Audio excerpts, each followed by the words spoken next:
We cannot be afraid at this moment in time. We cannot be afraid of our shadows. We must be strong. We have to do what's right. Evil is on the march. History is calling. And now is the time to act. That was a push for more weapons for Ukraine from the House floor just a few days ago. And today, President Biden saying those weapons are already on the way.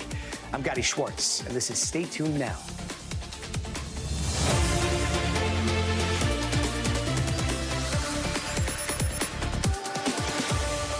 After almost 6 months of back and forth, today, a flurry of movement on everything from U.S. weapons being fast-tracked into Ukraine to more support for Israel, while at the same time, more aid for Gaza. And on top of that, the clock is officially ticking now for TikTok to sell to an American company or get banned here in the United States. All of that packed into that $95 billion bundle that got signed into law by the president earlier today. And NBC's Peter Alexander starts us off. Tonight, with Ukraine struggling to fend off Russia's relentless military assault, new American weapons are finally on the way after President Biden signed that nearly $100 billion foreign aid package. It's a good day for world peace. It's going to make America safer. It's going to make the world safer. The announcement comes after a 6-month-long White House effort to approve more aid. The delay caused by conservative Republicans who threatened to oust House Speaker Mike Johnson if he supported it. Multiple officials tell NBC News the president broke the logjam by directing aides to court Johnson, privately making clear to him the consequences of inaction. Still, the delay, officials here acknowledge, has put Ukraine at a disadvantage. The final package that the Senate passed easily overnight includes $60 billion for Ukraine, $8 billion to support allies like Taiwan, and more than $26 billion for Israel, some of it for humanitarian aid for Palestinians facing famine. Israel must make sure all this aid reaches the Palestinians in Gaza without delay. The president's signature also triggers a countdown clock for TikTok, giving its Chinese parent company 9 months to sell the social media platform or face a ban in the U.S.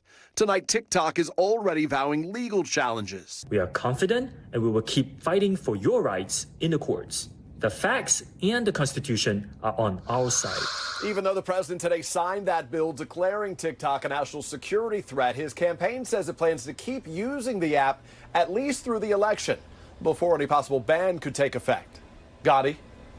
Peter Alexander at the White House, thank you. And Ukraine is calling today's aid package a chance at victory, with President Zelensky saying that the key now is speed. And Russia has been pushing back Ukrainian forces for weeks now, trying to make maximum gains before new supplies get there, which is part of this $61 billion package. But we have now learned that the U.S. was secretly helping Ukraine more than we thought by sending this missile system known as the ATACMS to Ukraine as early as March. And now there are a lot more of them on the way. It's unclear exactly how many the U.S. is sending, but they are promising to give Ukraine a big advantage because their range is almost double what they have now, which would make it possible for Ukrainian forces to hit nearly all targets in the territory occupied by Russia, and also push a lot of the Russian war production lines back. These missile systems are also extremely mobile. They're already starting to be used, and they cost anywhere from $850,000 to well over $1 million each.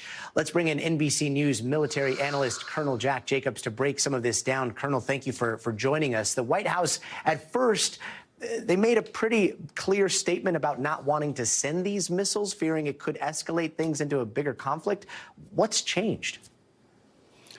Well, the perception that's changed is the understanding that Putin is going to stay there as long as he possibly can and expects to outlast Ukraine and Western support for Ukraine. And the insistence by Ukraine that they needed longer-range weapons in order to be able to strike from Western Ukraine to those areas that are currently occupied by Russia, in particular Crimea and Donbass and the western shores of the Black Sea. It's important to note that these are the areas from which Russia supports its frontline troops, and to the extent that Ukraine can attack these with these new missiles, will make it extremely difficult much more difficult in any case for Russia to support those frontline troops who've been making it very, very hard for Ukraine to take back the areas that Russia has already taken, Gadi. And Zelensky's been asking for these missiles for a while, just like he's been asking for F-16s, more Patriot systems. Do you think we could see the Biden administration change its mind on the F-16s as well? Well, it doesn't have to. It might, but it doesn't have to. It's politically fraught inside the United States. But don't forget that America's allies in NATO and in Western Europe also have F-16s, including Poland, and they're all willing to support Ukraine, perhaps more than the United States is. Don't forget, they're much closer to Putin and the Russians, and they're not particularly interested in seeing Putin succeed in Ukraine because that threatens them as well. So if it does change, it'll change because our allies in Western Europe want to see F-16s in Ukraine, Gadi. Colonel, thank you so much for joining us. You bet. And tonight, thousands of police and pro-Palestinian student protesters are clashing on college campuses across the country as we speak. From coast to coast, student protests have taken over parts of some of the nation's most prestigious universities, MIT, the University of Michigan, University of Southern California here in Los Angeles. That's where we've seen cops form skirmish lines and make mass arrests. This was the scene at USC earlier today.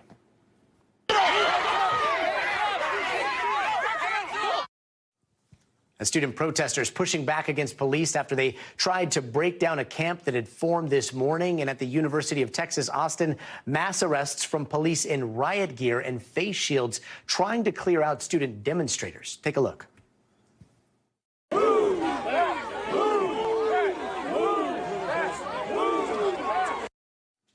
Let's bring in NBC News correspondent Antonia Hilton in New York.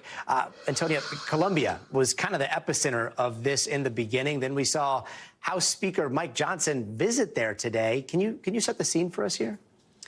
Absolutely. Gadi, I would say that Columbia is still in many ways the epicenter of all of this because of the level of national attention and Mike Johnson's visit today to the campus. And there was a real split screen. I mean, on one side of the lawn, you had the protesters who were at the encampment leading a presser of their own. And then you had Speaker Johnson setting up. And then you had students, in some cases, running across the campus, leaving the protesters and their friends so that they could go boo the speaker while he was attempting to be heard. And it was really difficult at times for reporters and everyone else there to hear his message. But here's what we know is he was there to condemn anti-Semitism, acts, threats that had been reported by Jewish students on and around the campus in recent days.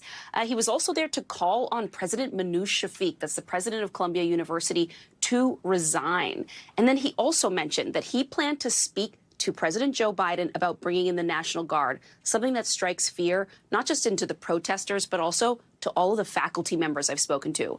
Take a listen to some of the conversations that our team has had on the ground. Honestly, the only thing keeping me together is my friends at this point and the community, the Jewish community here, but we're suffering. We will not rest until Columbia divests, so we will remain out here, we will remain protesting, and we will remain occupying this space until we're either forcibly removed or the university meets our demands. And, you know, I have to tell you, Gadi, the feeling on campus was fragile. It was tense because today's events with Speaker Johnson there, they all came just hours after kids were up all night on this campus waiting for possible news. There was this initial midnight deadline that the president had set. You know, there was this threat and possibility that the NYPD was going to be called in overnight. And so many students got no sleep last night at all. And there were additional students, hundreds of students who came to just watch and monitor, who haven't even been part of these protests. So there's a real feeling of mobilization there and concern that more could happen in the next 2 days, Gadi. Meanwhile, Antonio, I'm not sure if you have a return, but it looks like on the side of the screen here, we are showing live pictures from our affiliate's helicopter here in Los Angeles. You see the top of a skirmish line. We've been watching these images for quite some time. Police in riot gear there with their riot helmets and their batons. And that line is pretty considerable. It's dozens and dozens of officers, if not upwards of 40, 50, possibly 60 officers. That line is very long, and they are walking towards that encampment, that area that they were trying to clear earlier at USC. USC's campus was shut off. It was closed down in certain parts. And this is something that we've heard rumblings was going to happen for quite some time throughout this afternoon. It now looks like police are finally on the move en masse, starting to go possibly engage with the protesters down at USC. It's something that, Antonio, you've been seeing throughout the country happen. What do you think we're going to see in the next few minutes here? Well, Gadi, if it is anything like what is transpiring, for example, in Texas right now, we could be in for some pretty intense and at times difficult to watch scenes. One of our colleagues right now is down at the University of Texas in Austin, and there were students who say that they were peacefully protesting, who had quite aggressive confrontations with DPS troopers in Texas, some of whom came all the way from Houston to the campus and confronted students. Our own affiliate, KXAN, down in Austin, is reporting that their peer, their colleague at the Fox station there, was arrested, a cameraman with a visible press badge, and accused by officers there of accidentally hitting them with a camera. And so there have been clashes with reporters and officers on the scene, students who were protesting, and as was the case in Colombia, additional students who haven't even really been part of this protest movement, haven't perhaps been super engaged on these political and geopolitical issues, but who came out to watch, to video what was happening to their classmates, and who have been really shocked by this. What we're seeing in New York, every day that I visit, and I've been going to Colombia since Thursday last week, we hear from students who say that watching police arrive, just like you're seeing on your television screen right now, that this is for them, one word that's been used to me was radicalizing. It is creating fear on campus. For students, again, who in some cases haven't even been part of this movement, just the sight of seeing officers there is really changing them. And this is something that I think we're going to be talking about, Gadi. We're going to be grappling with the impacts of this for days. Even if these protests and agreements come between the schools and the students and the leaders of these organizations, that's one thing. But I think that there's going to be political fallout from this for a while. Absolutely. And we're watching those officers now walk by a lot of those live trucks. Those live trucks are staged just a little ways away from where those protests are happening. So it could be any moment that we see this confrontation between a large contingent of what's believed to be the LAPD marching towards the hundreds of protesters that are right now occupying this area on the USC campus. So we're going to be tuned in to see what happens here. But Antonio, I do want to ask, I mean, it seems like tensions obviously are getting higher every single day. There's now talk in other states of calling in the National Guard. We've got graduation season right around the corner. Do you see any signs of slowing down from your conversations with some of the protesters? I don't get the sense that things are slowing down, at least not for several more days, perhaps weeks here. Of course, graduation is around the corner, but for many schools, that's still a couple weeks away. That's a long time for students to stay camped out on lawns at places like Columbia, Harvard, Yale, or USC. And so these student movements, in many ways, the sight of seeing officers enter their campus, the pushback that they've received, the lack of support that they have felt at times, they tell me, I actually just spoke only a few hours ago with one of the lead organizers at Columbia, that this is really inflaming things. It is actually making people recommit. I had one organizer explain to me that for them, it actually makes them feel patriotic, that even though they've been accused of maybe not supporting the U.S. government and its allies, that actually it's made them feel like they're standing up for their beliefs and exercising their First Amendment rights. And so in a way, there's sort of this backlash that is entrenching people on either side. For Jewish students that I've spoken to as well, some of whom have seen vile anti-Semitic incidents and who have heard threats when they're walking on the street in New York or in other cities, they tell me that they are losing faith in leadership. They're not sure that they believe school presidents like Manoush Shafiq are doing enough in this moment. And so they aren't confident that this is going to be resolved. And so that seems to be really the one thing everyone can agree on, that these conflicts aren't going anywhere right now, Gadi. And that when leaders are in the middle and students feel unsafe, whether that's unsafe because of their identity and how they've been treated, or unsafe because they have had encounters with police officers in the middle of the afternoon in the midst of a peaceful protest, students on every side feel that they're being failed right now. And I think that is part of why I think this is going to be a story for a while, because there's pressure now on not just the presidents and the leaders of these universities, but also on our president, Joe Biden. A lot of them talk about him, too. They bring him up almost every time I interview them.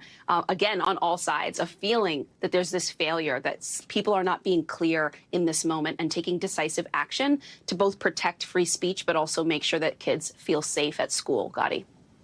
Antonia Hilton, some important reporting there, and we continue to watch those images on the side of your screen there. We're going to be checking back, hopefully, with you as this continues, and we'll be monitoring this situation as it develops on USC's campus. But right now, just a quick recap. We've got two contingents of what looks like police in riot gear on USC's campus. They are staging just a ways away from that protest. We've also seen what looks like two SUVs that were carrying officers on the sides of those cars or SUVs, staging in a whole different direction. So whatever is going to happen on USC's campus could happen any moment now. We are told that the LAPD has issued disbursement orders to those protesters. Earlier in the day, we saw them try to move into that demonstration and try to remove some of the tents that were being popped up very quickly by some of the protesters that were saying that they wanted to occupy that area at USC. But areas around USC, including that area of the campus, has been closed. We see those officers there staging. We see those SUVs. They have now unloaded the officers that they were carrying in riot gear. And the helicopter from KNBC is going to stay on top of this and bring us these images. So as soon as we start to see some developments there, we'll check back in. Meanwhile, over in Arizona, some big news when it comes to abortion. The Arizona House is going head-to-head against the state Supreme Court there, voting to repeal that Civil War-era abortion ban that the court just upheld. Now, House Democrats got 3 Republicans to join their side as that vote went down, and that 1864 law, 1864 would have made abortion a felony with a penalty of up to 5 years for performing an abortion or helping a woman get one. Arizona Supreme Court ruled earlier this month to uphold that old law, drawing backlash from both Democrats and Republicans across the country. Meanwhile, it looks like a different abortion case is dividing the U.S. Supreme Court, which heard oral arguments today on Idaho's near total abortion ban. Now, this law is just as restrictive as Arizona's and is currently in effect. It bans abortions at all stages of pregnancy, except if the mother's life is in danger or in cases of reported rape or incest. But the Biden administration argues that the law is conflicting with federal rules requiring ER doctors to provide medical care to pregnant women, which could include abortions even if they're not dying. And that is the argument that is drawing out some of the differences among the justices. How can you impose restrictions on what Idaho can criminalize simply because hospitals in Idaho have chosen to participate in Medicare? What you are saying is that there is no federal law on the book that prohibits any state from saying, even if a woman will die, you can't perform an abortion. NBC News legal analyst Angela Sinandela is joining us now to break down some of these developments. Angela, thank you for joining us. Let's start with Arizona, and that, I mean, it has been whiplash. And this latest vote is the latest case of that, to repeal that Civil War-era abortion ban. What happens next? What happens after this vote? Right, so this abortion ban in Arizona was last ratified in 1913. So when the Supreme Court earlier this month upheld the ban, there was always the understanding that if the legislators officially repealed the ban, then that could stand. But as it was, without an official repeal, that Civil War era ban would stay. And as you said, it was really the most restrictive in the country, criminalizing abortion from the point of conception, not only if you performed it, but also if you helped any woman get it. So now what happened then is that the House today ended up passing this repeal, so it'll be kicked back to the Senate, and the state Senate then will also have to vote, and if it passes in the Senate, that ban will be officially repealed. But that doesn't mean that then abortion will be legalized. It means then the state would revert to the 15-week policy, and obviously there's a huge difference here between the point of conception and 15 weeks, and there's also limited medical exceptions available with that policy, but that is likely what would go into effect. That said, though, if this is repealed, there's still a likely window of maybe a couple months where the Civil War era ban would still prevail, just given logistics, given that any repeal does not go into effect in the state of Arizona until 90 days after the legislative session has ended. But in that interim, it's likely prosecutors would not end up charging for these crimes, given that it would be repealed shortly, Gadi. And Angela, on the Idaho abortion case in the Supreme Court right now, what kind of educated guesses can we make based on what we've heard so far? I mean, Gadi, that's really tricky. It's definitely going to be a split decision here, likely based on political lines and ideology. But we saw some fascinating questions from both sides, so we know how they will make their opinions here. So the conservatives here thought that, look, EMTALA, this law that requires emergency providers to stabilize a patient, doesn't just apply to the mother, it also applies to the fetus. So in that case, wouldn't that actually also outlaw an abortion like this? I mean, wouldn't that also support Idaho? But then we also heard questions of federal overreach. Does this mean that the states cannot have their own power and agency in making these laws, as was the whole point of Dobbs and overturning Roe v. Wade? That said, we then had the liberal justices, the female ones, really asking these questions, focusing on grueling case scenarios. So in this EMTALA situation, the Idaho state ban does not allow for abortions except for real life-saving situations. That's it. EMTALA requires you, so the federal law requires emergency providers to do abortions if they would stabilize the patient. So that is where these justices asked questions like, well, what happens if a woman is hemorrhaging? It looks like she will encounter sepsis. What happens if all of her reproductive organs will be lost? So it's not clear there then, if death is not going to be imminent, does that mean that abortions cannot be performed? And there the Idaho state attorney was really cagey. Even in those situations, it would be case by case, but most likely abortions would be banned. So I expect this to come down split on ideology. And, so it's possible that this ban will be upheld. And I mean, Angela, from a doctor's perspective, as all this is in chaos and limbo, I guess, what do doctors do? That's the hardest part of this, and that was actually also addressed today, where the Idaho state attorney really admitted that it was not up to the doctor's discretion here to decide what even life-saving measures are, that that's really up to the prosecutor, which then means that it is the prosecutorial discretion which will determine what is a life-saving measure, and that then takes away so much power from doctors, which then has this chilling effect. So even if doctors believe in that moment that they are abiding by the law of Idaho, if this ban stands, and that they are doing this abortion in order to save the woman's life, it is actually very possible that prosecutors could question their decision, which then makes them less likely to even perform them with life-saving measures. So doctors are in a real conundrum in the state of Idaho, as frankly they are in many states across the United States. Conundrum is the key word there. Angela, thanks so much for joining us.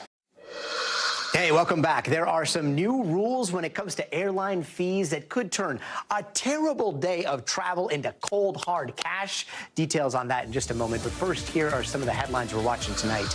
In Minneapolis, 3 college students were robbed at gunpoint there in just 24 hours.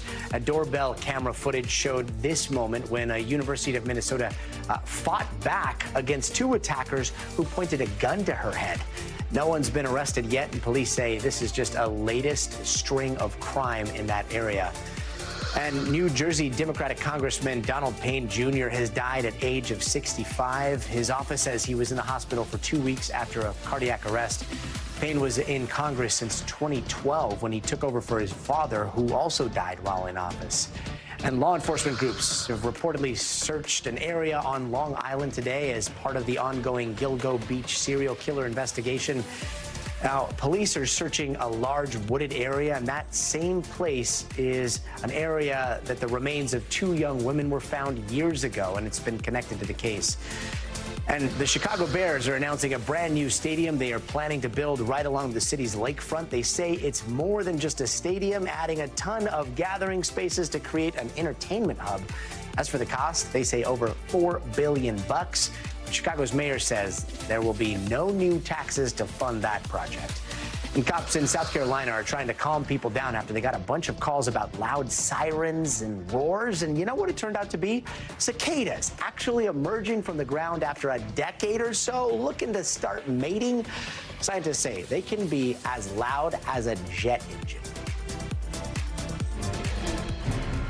And if you've been watching, you know that we've been covering this breaking news that's happening right now in Los Angeles. If we can bring up some of those live images. This is a live image from our affiliate here, NBC Los Angeles, of a sizable protest, a pro-Palestinian protest on the campus of USC. It is one of the dozens of campuses across the country that have seen demonstrations like this. And just a bit ago, we saw 2 very long lines of LAPD officers approaching that demonstration. We understand that the LAPD was called by the campus police there, and the LAPD has issued several disbursement orders, the last of which was about 2 or 3 minutes ago, giving those protesters 10 minutes to clear out. Now, earlier in the day, they gave a similar order. They tried to move in, and there were some pretty violent clashes between the protesters and police. Then things calmed down. The LAPD backed away. Right now, they have redoubled their officers there. So we are expecting in about anywhere to 8 minutes, possibly 10 minutes, we could see that confrontation go down in that quad on USC's campus. In fact, I think we have a report right now from KNBC, from our NBC Los Angeles affiliate. We could just dial that in and listen to the reporting that's going on from the air right now. Let's take a look. And a little village that's set up in Columbia. And so my guess is that they decided to bite the bullet today, which is why they went after, or they started apparently telling students to remove their tents early this morning at around 5 a.m. when it started. If they didn't remove them and all the other items, they would be taken away. There was, by the way, according to campus police, an area where they could move to. They just didn't want them at the Alumni Plaza there, which is the center of campus, and that's where commencement's going to take place. And that was the concern, I think, that the university had, that they were planning on staying there through next month and through commencement ceremonies, which the university simply wouldn't tolerate. Yeah, that wasn't going to happen. Conan, thank you so much for your insight. We should mention it's 5:30 right now. You're watching the NBC4 News. We want to check in with Tracy Leong. She has also been covering these events all day long. She is at USC. And Tracy, you said the demonstrators were given an extra 10 minutes to get off campus? Yeah, the initial warning came in around 5:15. They extended it to 5:25. So now we just have a few minutes until they may or may not be arrested unless they continue to extend that. All right, Kathy and Annabelle, what we have seen, the group that was gathered in the middle of the park, they were having this demonstration. This is where they were chanting with this megaphone, with this speaker. They have moved out of Alumni Park. They have come over here to this building. So they did move from the park, but they did not get off campus, which was the warning from the USC chief of police here. She did say you have to leave if if you do not leave this area, and she didn't mean just leave the park, she meant leave the campus completely, they will be arrested for trespassing. And that is the concern right now. I spoke to officers and I did ask them, I said, what is the next step if they don't move? And they said, we will start arresting them because they are trespassing. One of the big concerns right now is that a lot of people that we have on campus, they don't know if they're students. They believe a lot of these people, a lot of these protesters that have come in to join this demonstration are from outside of the campus. Again, since this demonstration happened and escalated just this afternoon, USC closed this campus to not allow any more people on, except if you were a student. They were checking IDs. But that's the very latest right now. I have not seen LAPD officers walk in. I still see campus police standing by. We have the groups here. They just moved over, but they are continuing to stay here. They are continuing to demonstrate, and it does not look like they are leaving as of right now. But that's the very latest of what we're seeing on campus. Back to you. Tracy, and if you can let us know whether or not the mood has changed, if there's more tension amongst the students who are protesting or anybody else who's protesting now that there's word that there are more officers on campus and they're in different gear. Yeah, certainly. The mood absolutely changed. When we were standing by about 30 minutes ago, we saw campus police. They moved their car into the middle, and then you saw everyone start to gather around. You sort of felt the tension in the air because you didn't know what was going to happen next. You didn't know if officers were about to move in. That's when they sent out the warning. And here the students, they seem to have gotten louder. It was tense earlier. There were chaotic moments, and then it calmed down for a little bit. But now, since there was this announcement for the crowds to leave and that if they don't leave, they will be arrested, I can definitely say it seems to be a little bit more chaotic. It seems that people are gathering and they are becoming louder at this point. And what about the numbers of people? Is it about the same, or have some people left since this all started this afternoon? I do not think anyone has left. I think everyone has remained here. Several hundred, probably a better vantage point from above, maybe 500 or so.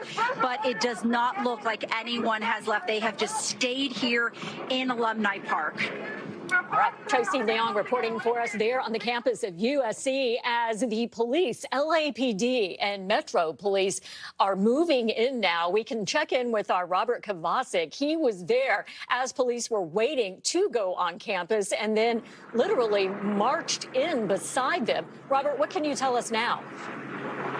So what are we looking at right now? We are looking at a clock that is ticking down. We just spoke with Lieutenant Schwartz, said, what's the status? He said, we are waiting for that 10-minute window to close.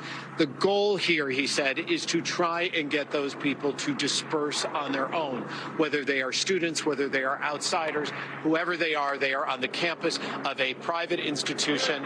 And just to underline what my colleague Conan Nolan was talking about, he's exactly right. As Schwartz explains, we are here.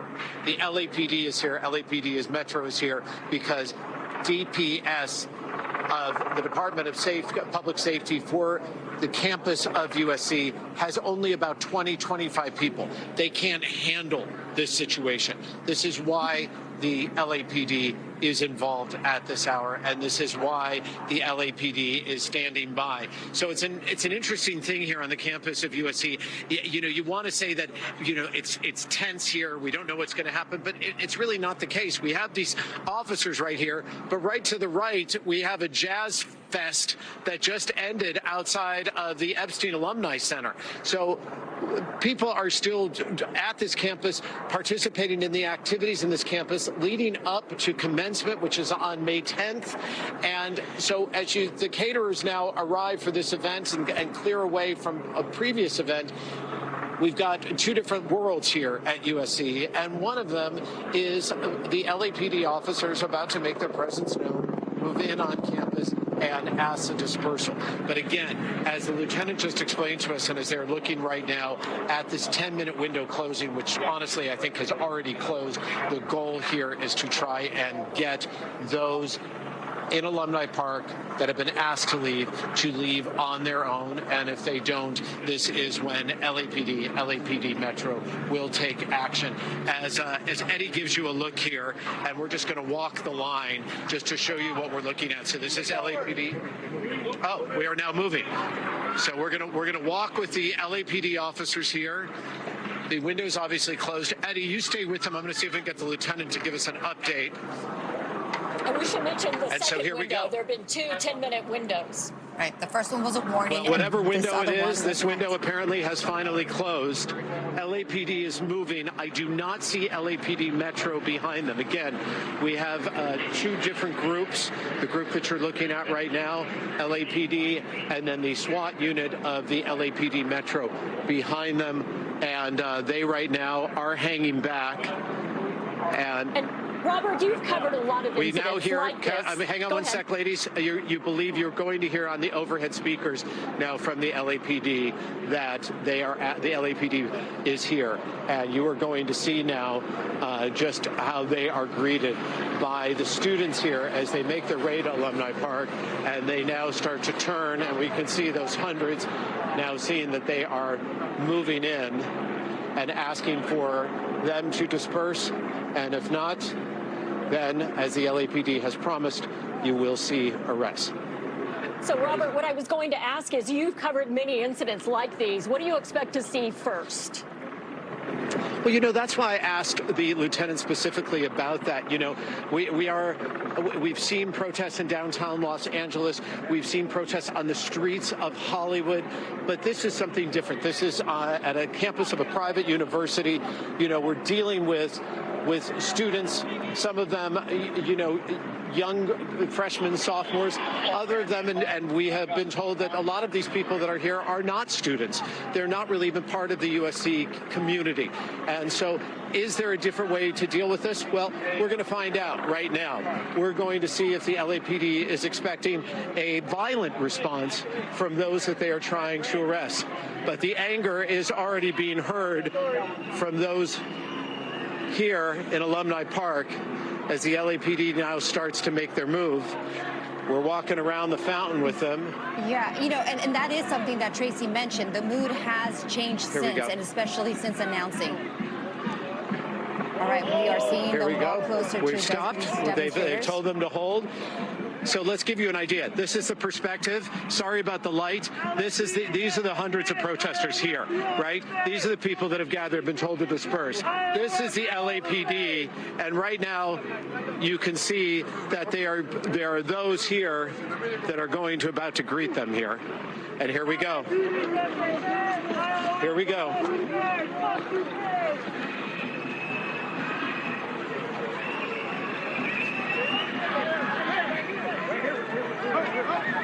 So they are running to form a formation line here.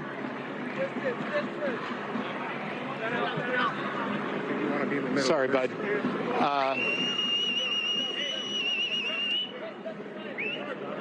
So they're going to surround them. So that's what we're understanding. We've got a line here that we're focused on. You all can tell me from what you're seeing in News Shopper 4, but we have officers now moving to the other side. Right now we're seeing people gathered holding signs, and they are arm in arm. So they are linking arms right now, still holding signs and still staying defiant. But we're also seeing some other people that were running. And I don't know if that's because they saw the presence of the officers running to the other side there, Eddie. Running to the other side. So you see here that they are forming a line around them, and these are the people here refusing to go. Yeah, we can hear the chanting, and we can see how chaotic it is to try to get a line around these people that are literally spread out over this large area. The police obviously hoping that their presence will be enough to kind of move these people off, which is their goal. They've been given a warning of 10 minutes to get off, and now 10 minutes. Robert, go ahead. I just want to let you know that, again, NBC4 has been showing you 2 formations, LAPD and LAPD Metro. What you are looking at right now is the group of LAPD. But as I am talking, And this is now where it's going to get a little bit sticky and perhaps a little bit troublesome, is that I am watching down the plaza that LAPD Metro is right behind them. So LAPD Metro, from where we are right here, forming this line, you see LAPD Metro is behind them. Eddie, you can't see them, but trust me, I can see them, and they are coming here. Yeah, and LAPD first, LAPD Metro second. LAPD Metro wearing more SWAT gear than what you see here. Yeah, tactical gear. Thank you, Eddie.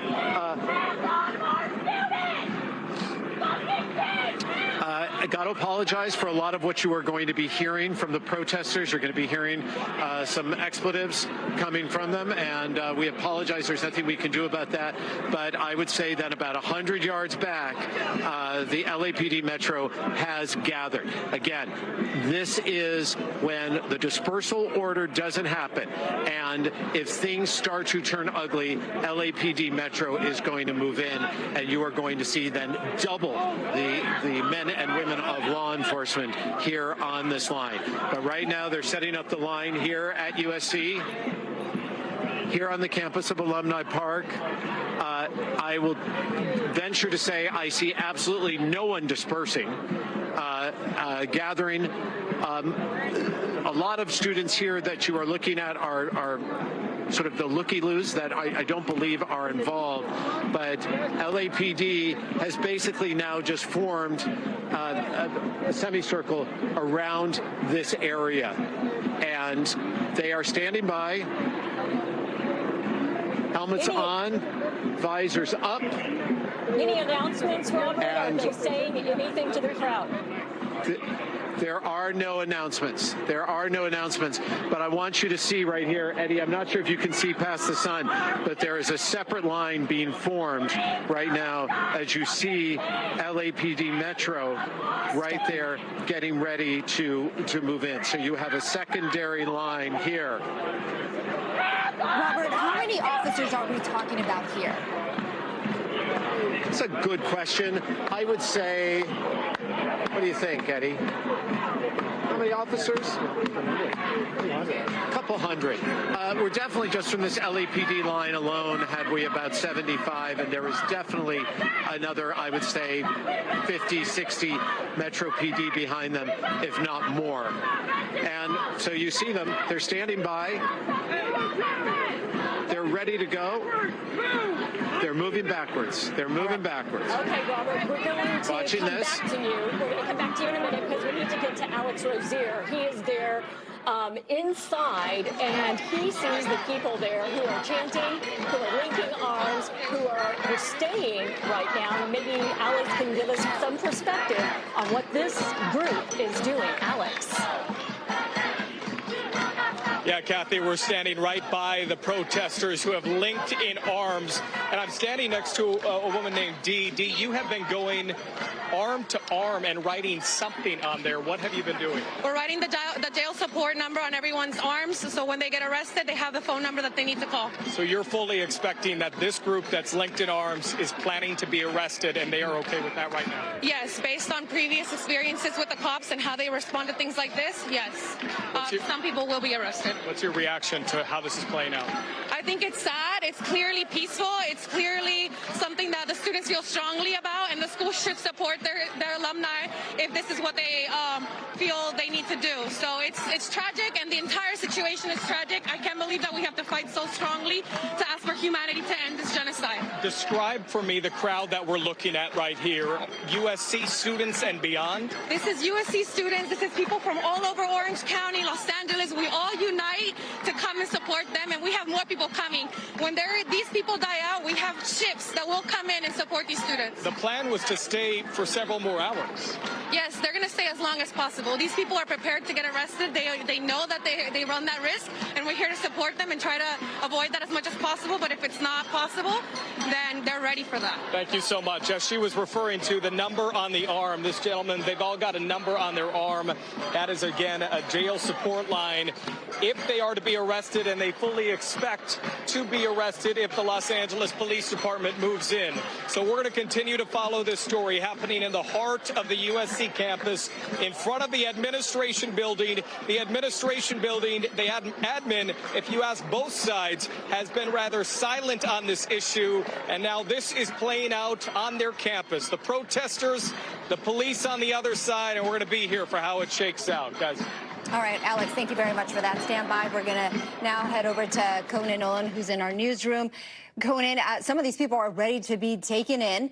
Obviously, this is a mixture of students and beyond, as we heard Alex say. But truly, we hear the chanting getting louder there.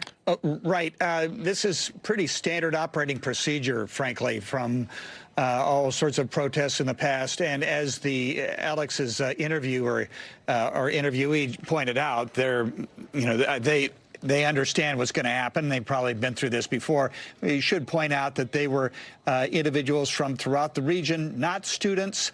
So that has helped bolster the numbers on this. And we should point out that this represents a minority of the student body of the University of Southern California, which is about 30,000, and the vast majority of them preparing for finals next week. The fact is that it will be remote learning tomorrow, from what we understand. I believe you reported that as a result of what's going on. But it's not a surprise. I mean, remember that USC and UCLA, no region in the country has two major universities in it. USC, within just miles of it. USC is the largest private employer in the city of Los Angeles. So there are a lot of people that depend on it for their livelihood in terms of the faculty and the staff and the individuals that work to keep that school open and progressing the way it has over a century. And the administration, I think, sort of felt that this is probably going to be how this worked out. In fact, they probably believe, this is just a guess, but this is a best case scenario for them. They didn't want them to establish a toehold on the alumni in the alumni park of the campus by putting down tents the way we had seen at other universities. They wanted them to move in front of the, I believe, the International Building, which is where they are now, the home of global studies. And at that point, they can make an orderly arrest. The protesters can make their point. There's the chanting. It goes up. The police come in. They'll make the arrest. They go away. They've got the phone number that they'll call. Hopefully, they believe they'll be bailed out or released on their own recognizance later on. And they've made their point.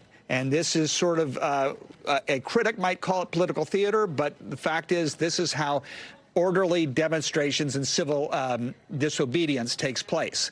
The point that the LAPD wants to make sure doesn't happen is that somebody throws a fist, somebody throws a rock, somebody throws a bottle, and then all of a sudden the texture of this entire what we're seeing changes dramatically. That has happened too. I've always said that when you're protesting something and you start to see people with bandanas over their faces, that's a sign of bad things to come, because there are people willing to excite, or I should say elevate, the protest to the point where they're hoping police overreact. We've seen that before. Conan, they try to get police to respond in a way that police, frankly, aren't interested in doing right now. Conan, you mentioned how this could play out tonight. How could this potentially play out tomorrow or in the coming days, in your opinion? Well, it depends on whether or not they're OR'd out and want to make another statement, if they have the capacity for it and the organization. That's always a possibility. Frequently, it's one and done. There will be, I think, the students, the pro-Palestinian students on USC will continue to conduct marches and engage in demonstrations on campus. But the orchestration of people coming out from Orange County and elsewhere coming to USC, we've actually had people from the Bay Area in some past demonstrations that have made their way onto campuses here, because this is the place where all the attention is, and this is the place where you want to make the statement. It's much more difficult to go to the city of Los Angeles, for example, and demand divestiture from any kind of industry that does business with Israel. But it's a lot easier to do it on a campus, and it's where the attention, national attention, is being paid, and not just here, obviously, but at Columbia, UC Santa Cruz. There are tents showing up at UC Berkeley and elsewhere. So it's a good question. My guess is that this is the statement is being made today. Not to say that they're not going to protest in the future, but that probably will be restricted to the students on campus as opposed to so many that have made their way on campus from other parts of the region. The woman that Alex was talking to, where the people were linking arms, she did mention that they have other waves of people that are standing by, ready to replace these people if they are arrested and taken away. But I think for tonight, this will probably be the end of it. However, Conan, what occurs to me as we see people linking arms, they want police to move in and to put those zip ties on, and not to be violent with them, but to make a statement. They want to show they're resisting and that police are dragging them away, because they want that image also. They're trying to stay. Yeah, completely. That's and it's part of, frequently when it comes to these protests, we've seen them in the past with groups like Service Employees International Union. They've conducted their own civil disobedience on a variety of other issues. They coordinate with the police, where they actually talk to the captain on the ground, or the assistant chief, who will come and say, okay, this is where we're going to go, this is what we're going to do, and the police say, okay, and we will order we will conduct the order to disperse 3 different times, and then we'll go in. And so in some of these cases, it is orchestrated to make the point that you just made, which is we want people to be arrested, we want it shown on television, and we want to make a statement. And that's what this is. That's what civil disobedience is all about. The question is just, frankly, how professional these protesters are, because there's always a worry with the command staff at the LAPD that there are people there who are itching for a fight, not to make a statement, but to actually shed some blood. And that has happened too. And that's when you'll have phalanx of police up against peaceful protesters on the other side, and then rocks or bottles from behind the protesters will start to make their way over their heads into the ranks of the police rally, and that's when things get bad. All right, Conan, thank you very much. Please stand by. We're going to talk to Robert Kovacic, who is with an LAPD officer there. Robert? Just a few minutes ago, we now have Lieutenant Shearhold live. I know you have to go. Just tell me the plan as of right now. As of right now, we've already advised them to leave the property, or DPS has advised them to leave the property. Those who remain behind, they'll be taken into custody and placed under arrest by DPS for trespassing. By DPS or by LAPD Metro? By DPS. Now, Metropolitan officers are going to be helping them making those arrests, but the person that's making that official arrest is actually DPS. Okay, so the window has expired for you asking them to disperse. Correct. And now we are asking them to disperse one more time. Correct. And they have every opportunity to leave on their own free will up until the moment they're placed under arrest. Okay. These officers that we're looking at right now, Lieutenant, will then do what? There'll be a support force for the officers from Metropolitan Division. They'll go in there and make those arrests for us. Okay. So has time really run out for those that are protesting here? It has.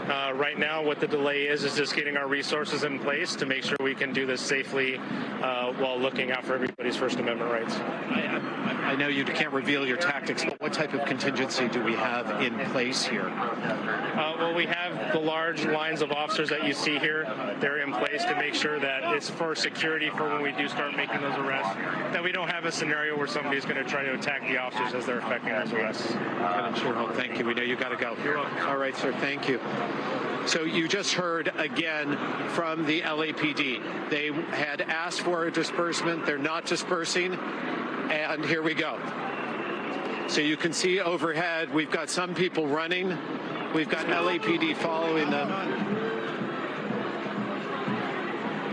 And we have some LAPD members hanging back. And from about, how are you, sir? And now we are right in the middle of what is happening here. And you see there are those on the side that are not moving. There are LAPD officers right now who, again, they're saying here that they will be now effecting arrests because the dispersal order has not been given. So they run, they get into place, and you have the LAPD here. See the twist ties right there? Those are the ties that they will take them into custody with. And then we have the LAPD moving in behind them, Metro Police that are coming in to assist with the arrest. You can count on LAPD Metro to be those assisting campus police in making those arrests. But as we said before, campus police... And we are watching this live coverage coming in from our NBC affiliate here in Los Angeles. That's reporter Robert Kovacic speaking, taking us through what's happening on USC's campus during those pro-Palestinian protests there. You see the LAPD has now surrounded many of those protesters. I want to bring in NBC's law enforcement contributor, Jim Kavanaugh, because, Jim, I had a question about everything that we're watching here and something that we saw happen earlier today as LAPD tried to disperse some of those crowds earlier in the day. We had reports that someone may have been detained, and then there was what a lot of protesters call a de-arrest.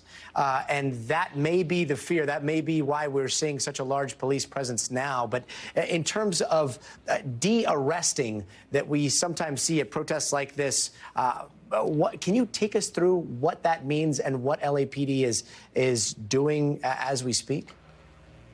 Yeah, Gadi, I think that was with the campus police earlier in the day. There was a scuffle that went from the inside of a building on campus to the outside, and then some people running away, and some officers tried to grab a couple of people.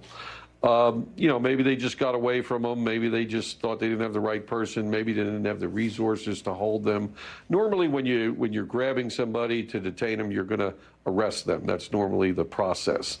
So we don't know exactly what happened to those officers, but you know, LAPD's come in. Looks like they have about 125 officers. They've got two lines.